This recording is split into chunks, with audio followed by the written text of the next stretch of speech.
Shalom, shalom frères et sœurs en Christ et bienvenue à la Rhapsodie du mercredi 4 mai 2022. Rhapsodie écrite par le pasteur Christoria Kilomé et la lecture vous est offerte par les vérités de l'évangile. Le thème d'aujourd'hui est « Protégez votre cœur » et le verset de Proverbe 4, verset 23 qui nous dit « Garde ton cœur plus que toute autre chose, car de lui viennent les sources de la vie. » Fin du verset. Le pasteur Christ nous dit « L'une des choses les plus remarquables au sujet de David est le témoignage de Samuel concernant l'état de son cœur. » Et cela est dans 1 Samuel 13, verset 14. David avait un cœur qui soupirait après Dieu. À partir du moment là, une série de changements va commencer dans sa vie. Une protection extraordinaire, une direction extraordinaire, etc. C'est l'une des plus grandes bénédictions que l'on puisse souhaiter. C'est d'avoir un cœur parfait envers Dieu et une pensée bien disposée pour faire sa volonté parfaite. C'est une grande bénédiction de Dieu. Cependant, cela n'arrive pas tout seul, puisque vous possédez votre propre pensée et volonté. Souvenez-vous, Dieu a donné à Saül, le prédécesseur de David, un bon cœur. 1 Samuel 10, verset 9. Pourtant, il n'a pas servi Dieu parfaitement. Lorsque Saül a rencontré le prophète Samuel la première fois, la Bible dit que l'Esprit de Dieu est venu sur lui et qu'il a prophétisé avec les prophètes. Et cela de 1 Samuel 10, verset 10. C'était une manifestation externe de ce qu'il avait reçu. Et il s'était produit un changement à l'intérieur de lui. La Bible dit spécifiquement que Dieu a donné un autre cœur à Saül. Mais Saül n'a pas conservé son cœur parfait. Il a offert un holocauste à l'encontre des instructions spirituelles. 1 Samuel 13, versets 9 à 11.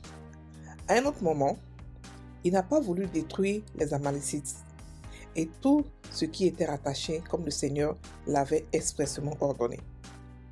1 Samuel 15, verset 1 à 11. Au lieu de se repentir et d'exprimer du remords lorsqu'il fut confronté par Samuel, il a fait preuve d'orgueil.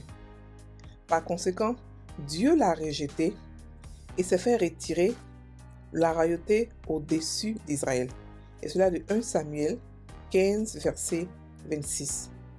À tel point que le Seigneur a dit « Je regrette d'avoir fait Saül roi, car il s'est détourné de me suivre et n'a pas exécuté mes ordres. » Et cela de 1 Samuel 15, verset 11, la version amplifiée. Quelle position terrible à assumer. Observez la progression. Saül est alors devenu envieux de David et a continué sa rébellion envers Dieu. Son cœur s'est attaché à d'autres choses.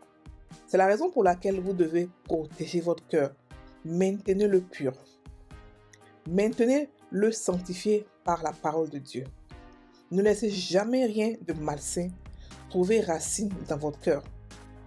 L'orgueil, la colère, la malice, l'amertume, la haine.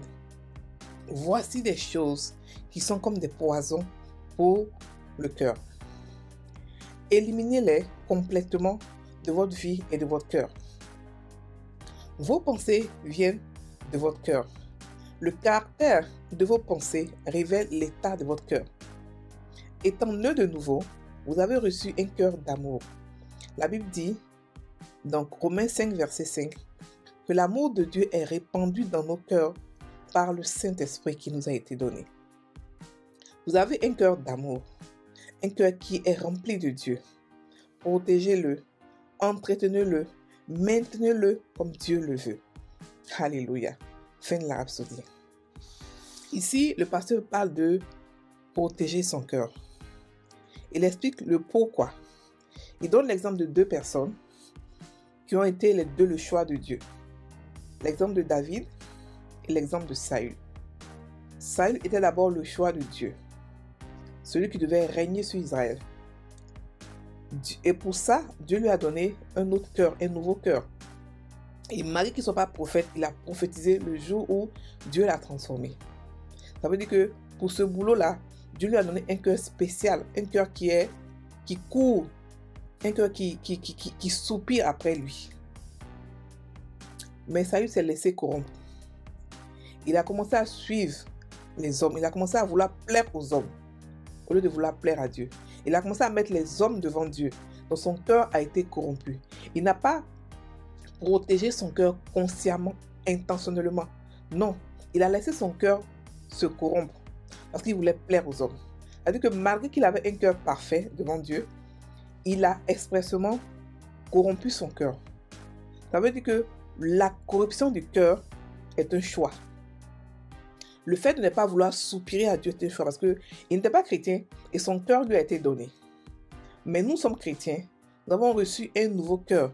Et l'Esprit de Dieu, Romains 5,5 dit que l'amour de Dieu est répandu dans nos cœurs par le Saint-Esprit qui nous a été donné. Ça veut dire qu'on peut aimer de manière intentionnelle, de manière consciente. Là, c'est un autre volet. Mais maintenant, on voit le cas de David, qui avait déjà un cœur qui soupirait après Dieu et qui voulait faire la volonté parfaite de Dieu. Alléluia. Parce que il a compris que il a aimé Dieu. Et la Bible dit que David était l'homme selon le cœur de Dieu. Pourquoi? Parce qu'il soupirait après Dieu. Parce qu'il aimait Dieu. Alléluia. Aujourd'hui, nous avons plus que des David, plus que des Saül. Parce que lorsque nous devenons chrétiens, nous avons la nature de Dieu. Nous avons la capacité d'aimer Dieu et de soupirer après Dieu. Donc, il n'y a pas de raison de vouloir envier David ou quoi que ce soit. Parce que nous sommes la postérité d'Abraham.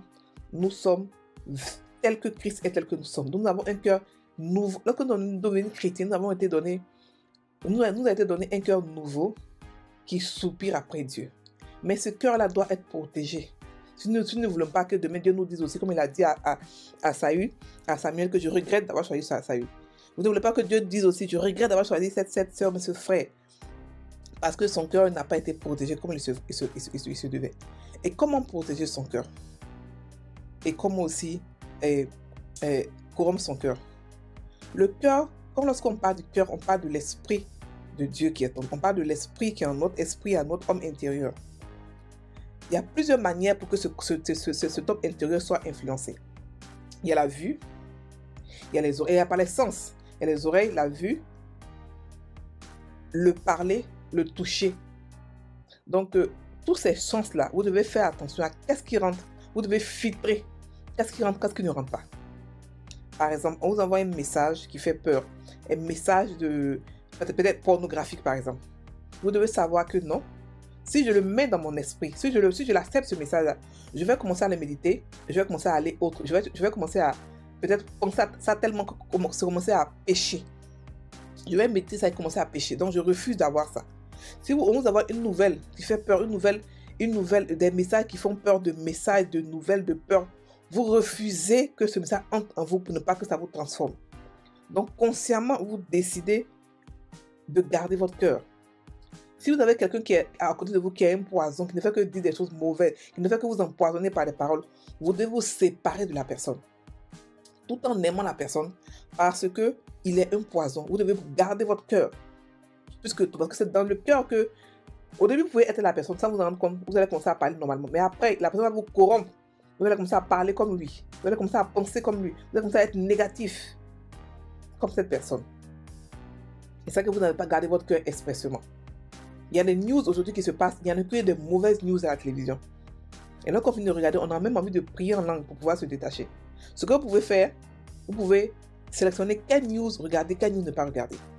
Quelle information vous autorisez en vous et quelle est l'information que vous n'autorisez pas en vous. Parce que l'information que vous autorisez en vous, elle va germer. Elle va se planter, elle va germer, elle va pousser des herbes, elle va pousser des fruits que vous allez faire sortir de votre bouche expressément sans vous en rendre compte. Parce qu'elle a germé en vous. Vous avez laissé ça entrer en vous. Mais lorsque vous bloquez, vous dites, il y a des choses que je ne vois pas, que je ne veux pas voir. Pas que vous faites comme si vous êtes aveugle. Non, vous dites que non. Ce genre de film, par exemple, de film d'horreur, je refuse d'avoir peur, donc je ne regarde pas les films d'horreur. Ça, c'est aussi garder son cœur. Je refuse d'être négatif, donc je ne peux pas me mettre avec cet ami-là. Même si Dieu me parle de l'amour, je préfère l'aimer de loin. Ou il y a tellement de manières de garder son cœur. Donc, frères et sœurs, gardons nos cœurs. C'est à nous qu'incombe le besoin de garder notre cœur, plus que tout le monde. Sinon, Dieu n'a pas dit de le garder. Quand c'est à nous, Dieu nous dit faites cela. Quand c'est à lui, il le fait. Chacun a ses parts de responsabilité en tant que chrétien, en tant qu'enfant de Dieu et en tant que Dieu. Alléluia, on fait la prière. Cher Père, par ton esprit et ta parole, je maintiens mon cœur sanctifié. Je manie toute mauvaise idée ou pensée contraire qui tente d'assaillir ma pensée. La colère, la malice, l'amertume et la haine n'ont pas de place en moi. Ton amour est exprimé dans mon cœur et je suis uniquement réceptif aux choses qui favorisent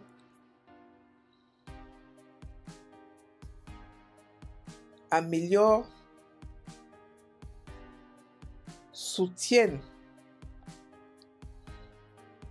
toutes les glorieuses choses que tu as déjà programmées dans ma vie.